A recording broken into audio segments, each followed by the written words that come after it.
Accident, we're in trouble, so here we go.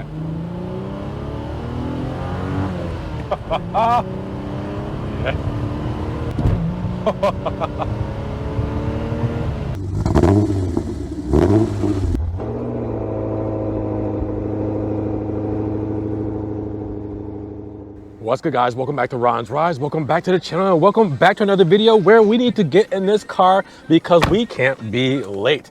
We're going to go meet up with an Alfa Romeo Sprint Zagato today, and we need to get some fuel in this car. So let's get right to it because we have to meet a legend today. Alfa Romeo's Unc, his long lost uncle from back in 1991. Yes, there's a 34-year gap between these two cars. So we're gonna get on the road. We're gonna go see this SZ Zagato, have a cool story with the owner and how we actually met up to get this car, on the channel for you guys. So with no further ado, let's go get some gas, see what this is like to fill up, and then, well, we're gonna go see the Sprint Zagato. We also need an oil change, but that's besides the point.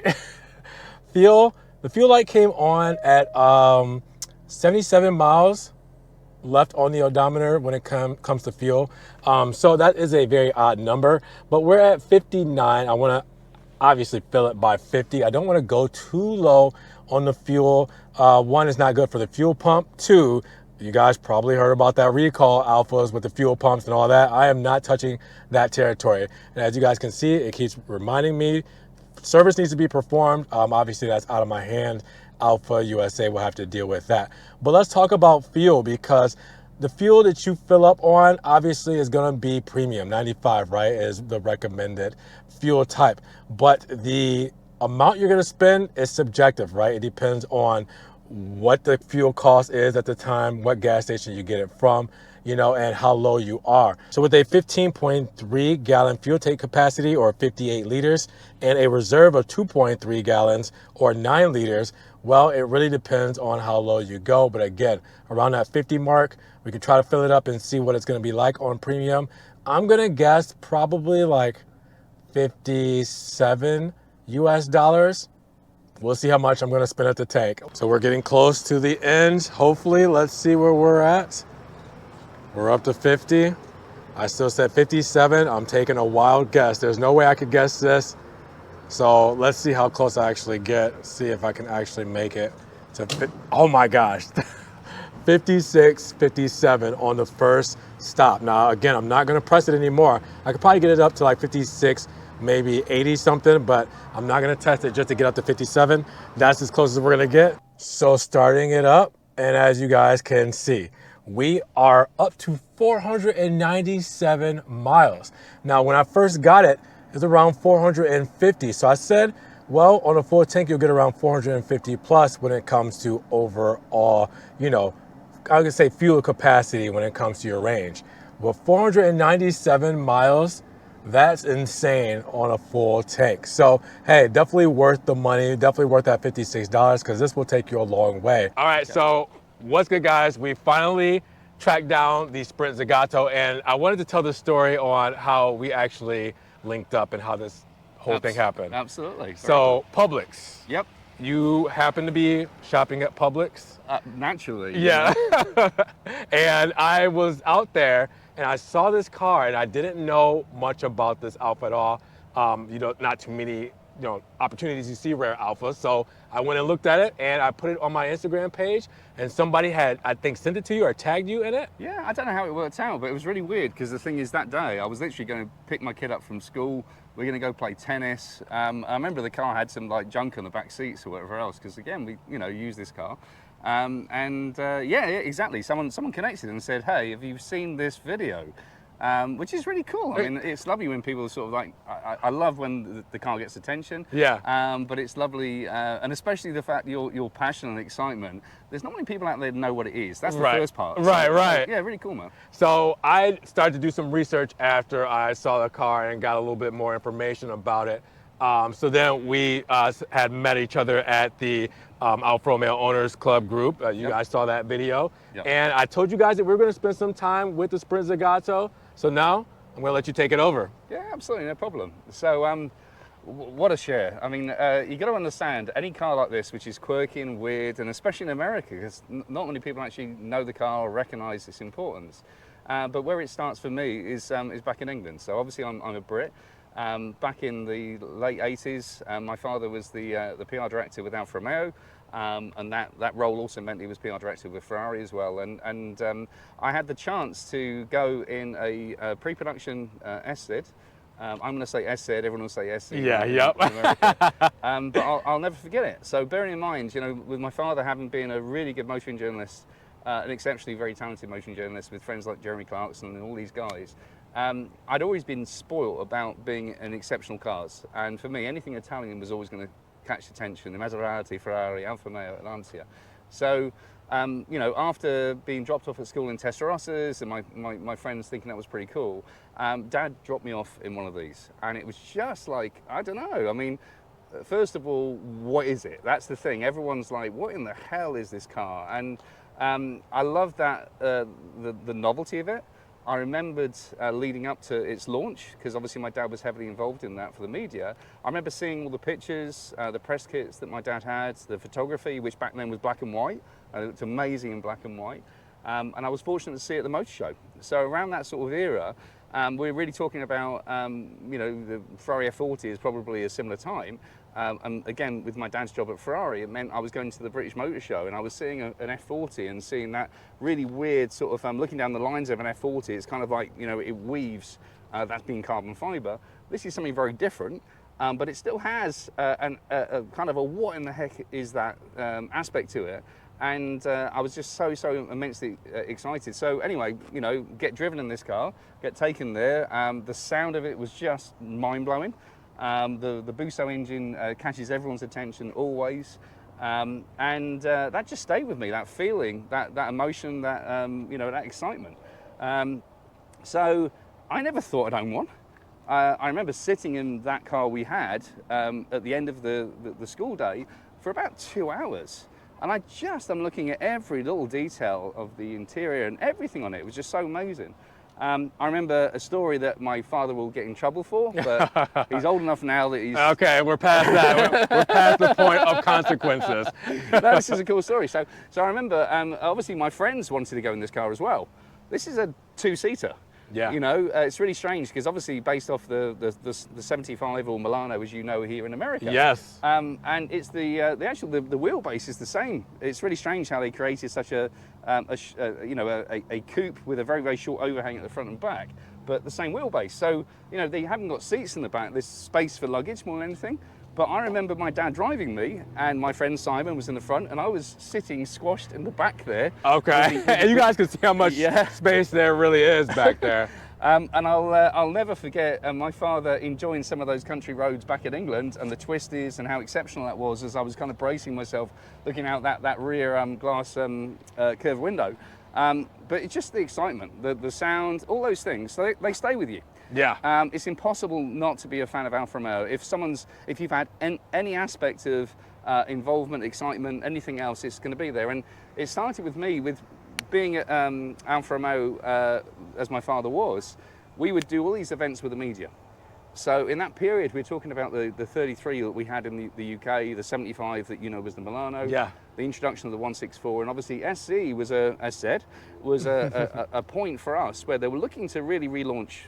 Fiat were looking to make a major change. We needed to make a bold move to try and capture attention because the sales just weren't where they needed to be.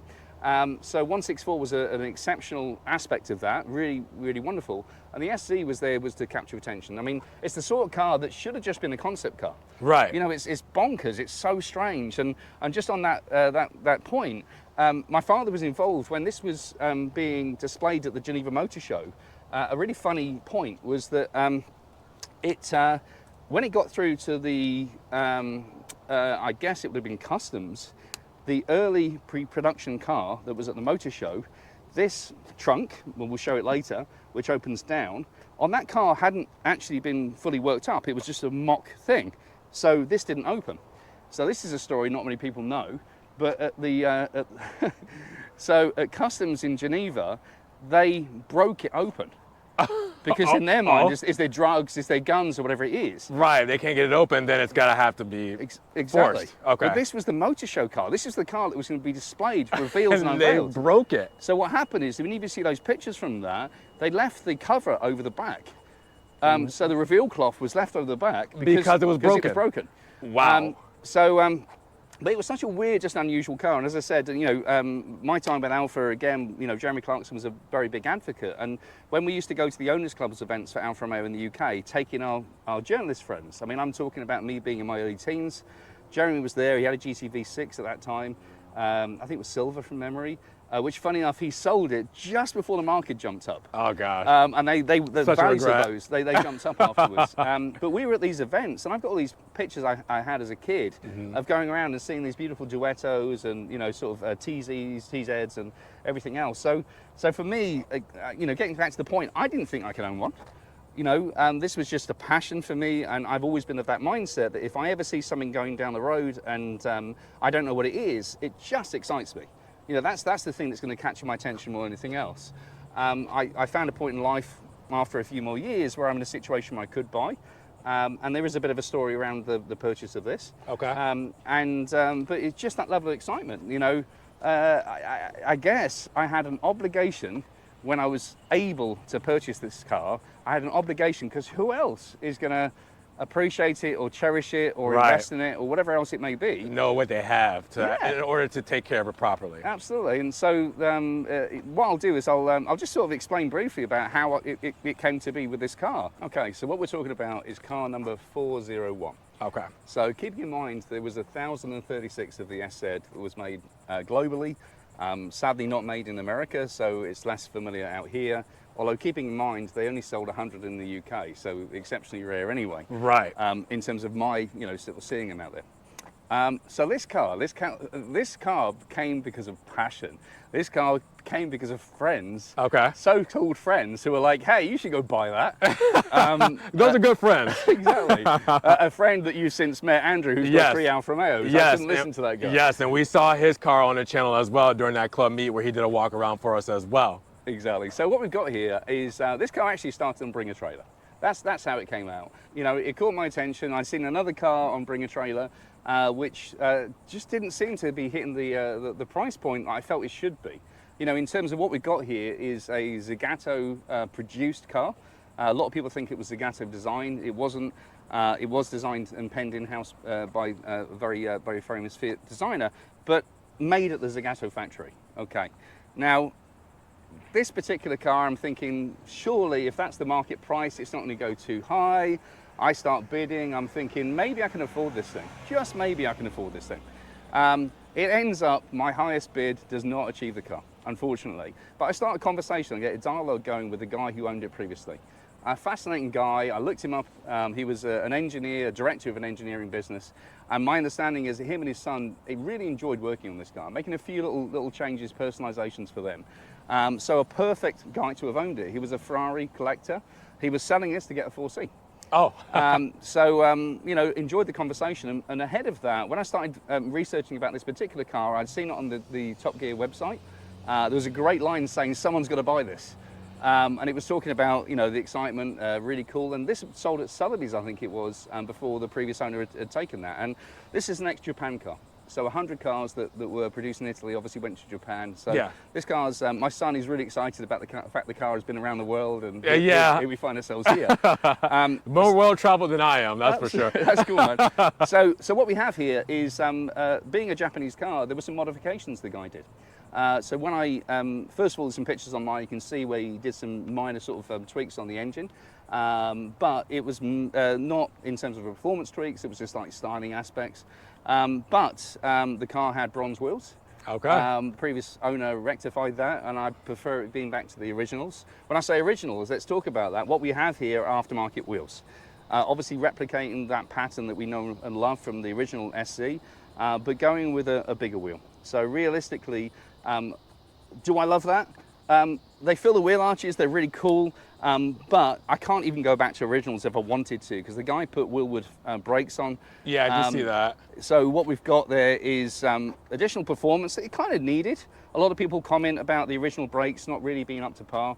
So, you know, certainly happy that I've got the performance aspect there, and it's got a race suspension that's been introduced on this, which, now keep in mind, the chassis for this car was very much inspired by the people, or penned and developed by the people that had worked on Lancia and Alfa Romeo race cars. Okay. So, you know, the chassis was exceptional anyway, the handling was great, but it had a hydraulic suspension that would lift the whole car, not just the front, but the whole car.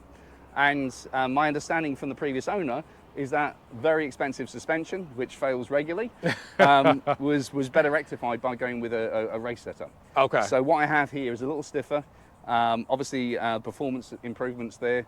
The fact I work at Lamborghini, I like to think of the word performante, the additional performance. So what I have here is my own version. Your performante. This is my said performante. But yeah, absolutely in keeping with the design, and you will see that many of the cars out there have gone down that route of putting the larger wheels on as well. Okay. Anyway, so yeah, here we go. I find myself excited. You know, I come to terms with the guy that actually was agreed to sell the car to me, and that moment when Andrew, we were just talking about. Yeah. So Andrew suddenly says, hey, it's in California, we need to go pick it up. Well, I love the fact he's involved in this now. Yeah. And it was the week of Pebble Beach. It's Perfect. Monterey Car Week. Perfect. So I'd already, that week I'd made a commitment. I wasn't going out for that year. I've been to Pebble Beach before and after, but I wasn't going that year. But when I spoke to the guy, it was like, this is meant to be. Yeah. So all of a sudden, that's it. Andrew and I, immediately, we get on a flight, we get out there, and I think on a Saturday, we arrive, we get to his house with an Uber. This car is outside. It had a cloth over it, and I'm like, oh, you know, I don't know what to expect. Right, you don't know what's under there as far as the condition. Yeah. And everything as far as that goes. Exactly. So and I know he's got Ferraris, I know he's got cool cars, so I'm like, okay, you know, what's this going to be like? And the really cool thing about it, and Andrew took some cool video of this, is that I am like a child. I am just grinning. I'm having the best time. I'm remembering all those feelings, those emotions, remembering what it was like to be sitting in that early pre-production car. So there we are, we pick the car up. From there, we drive down to Pebble Beach, which is quite an experience. Just get the car and drive it straight to Pebble Beach. Literally, we're driving past Bugattis, Buganis, we're driving past everything. And I'm sure this is turning just as many heads as those cars. I've got to be honest, it was a very special moment. I work with Lamborghini, so I'm very familiar with these exciting cars, and we were just as relevant. Yeah, in Carmel, parking the car, and it was just great how much attention it got. We got to do that wonderful coastal drive as well. Andrew and I threw him the keys so he could drive, and he had a lot of fun as well. It was just as much fun being a passenger as it was actually being the driver. Following a couple of days of getting involved, the festivities, the activities, this got into transport, and then obviously was shipped over to Orlando. So I had to wait a week or so desperately for this car to turn up for me to be able to drive it. And made it back to Florida safe and sound. All great, and it was on a wonderful moment because actually the day it arrived, I was in an appointment with a very, very good friend of mine who's I consider him an exceptional car connoisseur. Along with Curtis, actually, I have working doing preparation work with the car, servicing. So Curtis was there with my customer and myself, and I had to stop this Lamborghini appointment to go, that's the truck, that's the truck. And the great part of it is all three of us are the giddy kids outside, like, oh my God. And hearing that Busso as it starts up and it was inside the transport, it's got a great bassy sort of guttural sound. And that was the beginning. This is the moment of the car arriving to Orlando, and my dream's really been fulfilled in that sense. Right. And the wonderful part about it, 3 years in, I'm not changing it. This is me, this is my car. Well, there you go. So we're going all the way up. As you guys can see how this props up.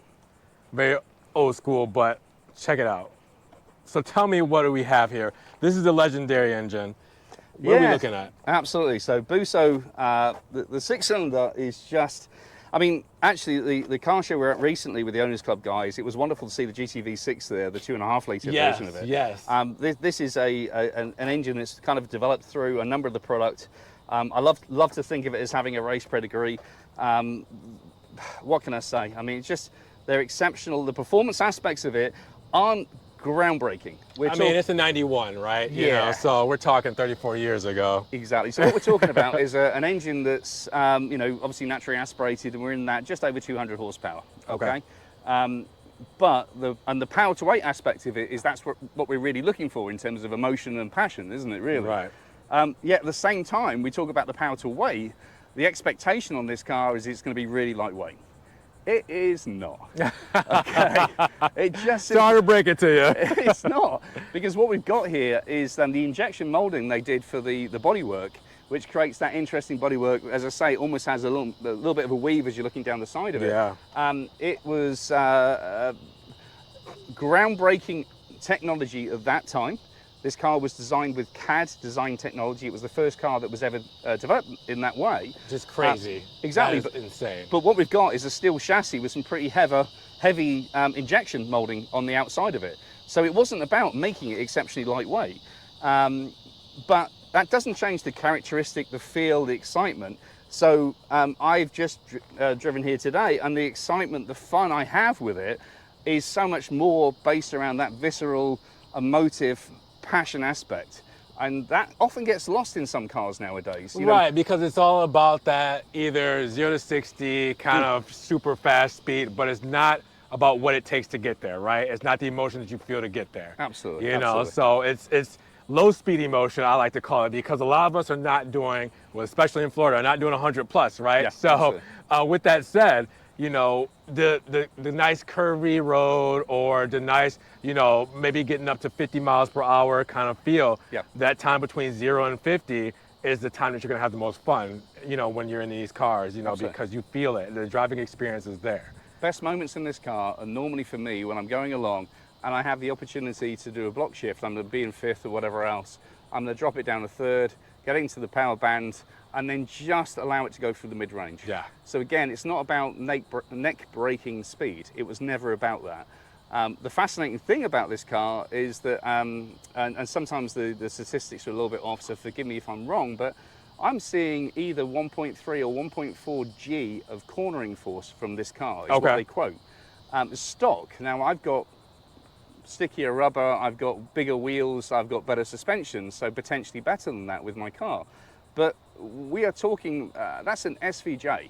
In terms of that lateral G-force, is achieved with a SVJ that has exceptional downforce with the Alfa systems and things. So this car, with such a short wheelbase, is amazing in terms of the grip it has.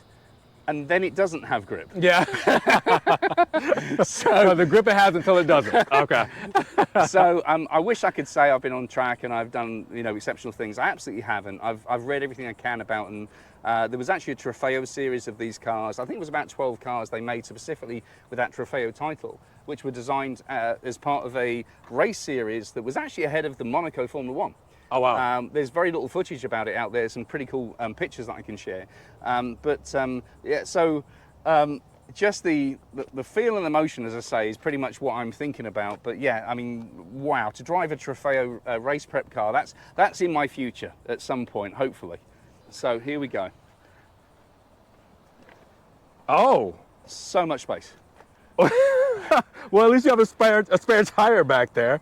Okay. Now the challenge here, let's think about this. We've got a spare tire, okay? A nice little space saver. Yes. And I've got those big wheels. Let's oh, gosh. What do I do with the wheel? Now, the interesting thing with it is that they came with a bag, and I'm trying to locate one actually, because that bag would have gone over the wheel so that it could have go inside of the interior without messing it up. Exactly. Okay. So what we've got here is a previous owner gave me the opportunity of putting a sound system in the car. Oh, cool. The crazy part of it, he put Bluetooth in. So I can actually make calls and stuff as I'm driving this car, as if I'm going to do modern day classic. Exactly. But you know, that idea of the Performante, the improvement in different areas, I kind of do welcome that. And yeah, very little space for anything. Let's be honest. Alfa Romeo script hidden right underneath here as well. And can you tell me more about the spoiler? Absolutely. So the spoiler is carbon fiber. Okay. So you know, you've got to think in late 1980s, who was using carbon fiber on cars? And if you were, it was very expensive at that point in time. It was ridiculous. So this was never designed to be visible carbon fiber. So this was painted. Actually, the roof of the car should be matte black. So the previous owner had gone with a metallic paint on that. Maybe one day I'll bring it back to matte black. I'm not too sure. I mean, this looks really good. Yeah, it's a good look. But I do remember that first car I was in, and it had that matte black effect. And it was kind of weird because you think about matte paint being fairly modern. The cheaper kind of, you know, like it's just it didn't show as well. You're right, but the only thing is, you think about it now. So matte paint is becoming commonplace. Right. You know, I sell Lamborghinis. We see it on a regular basis. Back then, matte was exceptionally rare, and the combination of obviously such a shiny Rosso, and then with that matte black was an interesting sort of juxtaposition. I think. So this should have been painted black. The previous predecessor had obviously stripped that back. The clear coat just needs to be reapplied on this, but. Keeping in mind, why have we got carbon fibre? I mean, again, that's going to help in terms of the downforce aspects of the vehicle. Certainly the visual. You know, you can't hide how unusual the styling of this car is. Right. You know, it's that natural wedge shape, as I mentioned, CAD design inspired how it looked. Zagato always have gone with some unusual, you know, sort of rear cut-off sections, keeping in mind it was a Zagato build, not Zagato design. Okay. When I talk about the use of carbon fibre and some very expensive items and a hand-built car, this car in its day cost more than a Porsche 911. Wow. Yeah. Okay. All right. So you also need to think about the context of that period of time. So we're at a point where we had all of these supercars around, I don't know, XJ220 and F40, and we were around that period of time where we had a fuel crisis. There'd been a point where people were paying huge amounts of money to have exotic cars, and that's would have been the case when they were developing this car. And then it came out, and was there a market for it? That was the biggest challenge. My father, working for Alfa Romeo in the UK, he certainly knew that. He was part of that function with the public relations to promote the vehicles. Right. Again, providing them to motoring journalists like Jeremy Clarkson and everyone else. And it's a funny story, actually, because my father, when he came up with the concept of doing the launch event, he did it in Scotland, and he did it at Loch Ness. For the simple reason this car is known as Il Mostro, the monster. I love that. Absolutely love that. It was such an ugly car. The factory affectionately called it the monster. The monster. Yeah, my dad had having a bit of fun with that. But also just enabling to drive in some of those amazing roads up in Scotland. So Jeremy and you know, a number of other motoring journalists had the benefit of doing that. The wonderful thing is, when I think about the type of people who own these cars, and over the years I've actually connected with a few of them, they are car connoisseurs. Right. Massimo Pini, if you see this video, I was trying to buy Massimo's SZ for a few years. Okay. So what a legend of a guy, motoring journalist, who probably on that launch and drove it all those years back and invested his own money into having an SZ. He's still got it now. Really? Yeah, Matthew Carter, one of the other motoring journalists back in the UK, his car just got awards at the Concours d'Elegance back in the UK in I think it was summer this year or maybe beforehand. So people buying them actually knowing what they are. It wasn't just about looks or whatever it is, but it's the actual engineering, the dynamics, the feel, the emotions. I love that. I love the fact that true connoisseurs were making that choice to own a car like this. I was going to say, things like that, we see in, you know, Lamborghinis and Ferraris in modern day, those opportunities to get the brand message across. And it was, yeah, a really nice design detail. That's really cool. Oh, so these seats are really comfortable. Absolutely. After all these years. Doors pretty solid. So you got your window controls. They had power windows back then? They do. They have the slowest power window on your side. Please, let's see this. So 1 second. Yeah, okay. Go for it. You gotta do it now?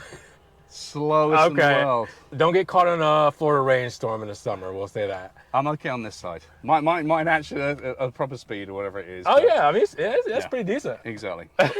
So, let's check this air conditioning out, yeah? All right. Oh, here we go. There we go. Fire up. Cool air? Not bad. Just about. So take me around as far as just the inner workings of this before we kind of spin it around. Yeah, I mean, key things to really know about, or things I want to highlight. First of all, each of the cars you can see were numbered. Really nice detail there. Obviously this is number 401, so hence I was able to track the history, the pedigree back to Japan.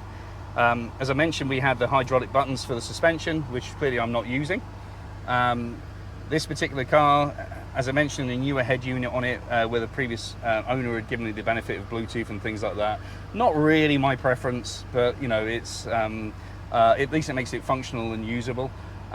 You'll see that I love the dials. That's the one thing on this.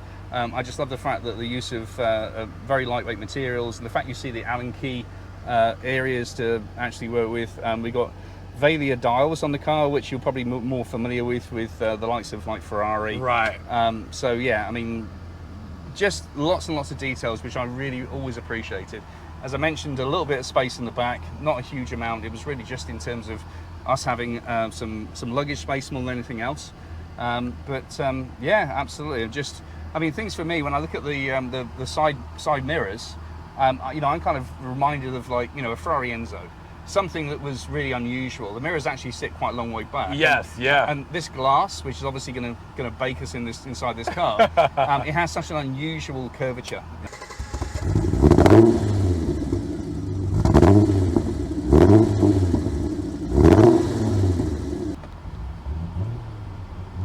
So this is a 5-speed. Yep. So the 5-speed with the Busso, the 3-litre Busso.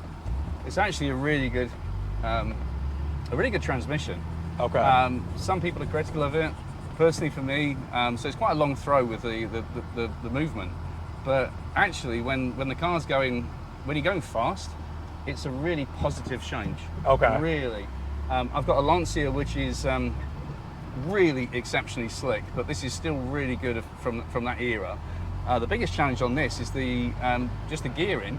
So if I'm in first right now, I'm going to be kangaroo hopping down the road. Right, that's just it's just how it is, right? Yeah, it's absolutely. It's but yeah, I mean, just for everyday use and everything else, it's a really surprisingly great car to have as something that isn't just, you know, that rare car you never drive. What I love about this is, keeping in mind, is the Busso V6. Right. We have, you know, that car has been involved in so many cars, the engine in so many cars. So it's been in the Milanos, you know, development of that went into the 164, it was in the GT-V6 beforehand. So realistically, what we've got here is an exceptionally rare car that, from a mechanical standpoint, we're not talking maintenance issues like, you know, a 355 or something. I'd love to have a Ferrari 355. I remember the experience at Goodwood in one of those, which was just amazing. Right. But yeah, the maintenance costs of that thing would be horrific. Right. So what we have here is you know, a really capable, usable car. The biggest fear in it, for me, is just body panels. You know, there is there's very little stock of anything out there. Okay, so if we find ourselves, you know, having an accident, we're in trouble. So here we go.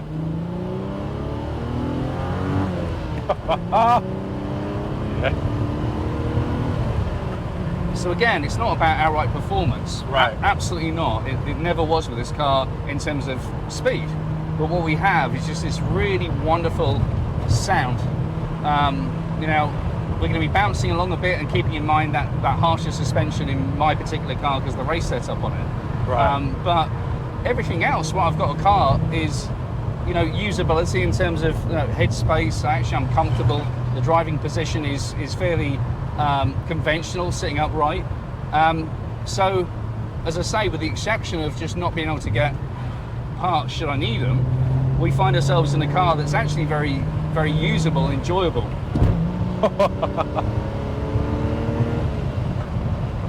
So again, not outright speed, absolutely not. It's not what it's about. But it's just about a sense of fun, enjoyment. That's how I always think about it. Yeah. And some of that is inside the car. You know, these feelings, these emotions we have, and I love that.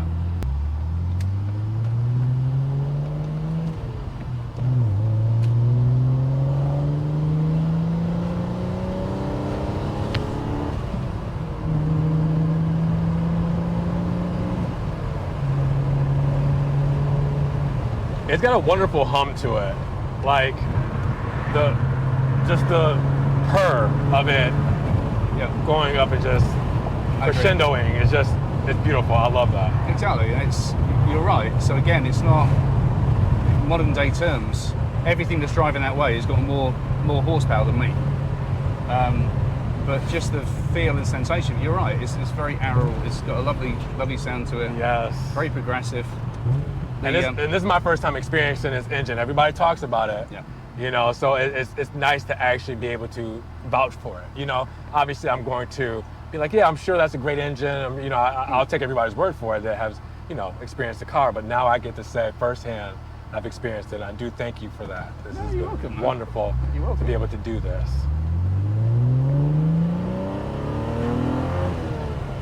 Now this exhaust in this car, we don't hear much of the exhaust in all fairness. The wonderful thing about the engine is you're hearing the engine. So many engines are kind of muted, but a lot of what we hear is the engine rather than the exhaust. But it has got a nice sort of meatier sound to the exhaust. It's got an upgraded, I don't know what the system is on there. When I first bought the car, I spoke to one of my technicians at the Lamborghini shop, and I was like, hey, this is Florida. You know, if I wished to, I could do something to make it a bit more obnoxious. Yeah. And I kind of respect his advice in terms of saying that I'd be losing some of that sound from the engine. Yeah. I'd get a blaring noise, which, you know, would be more evocative for the race cars, but probably wouldn't give me that same, I don't know. It's like an exquisite sound that comes from this, you know?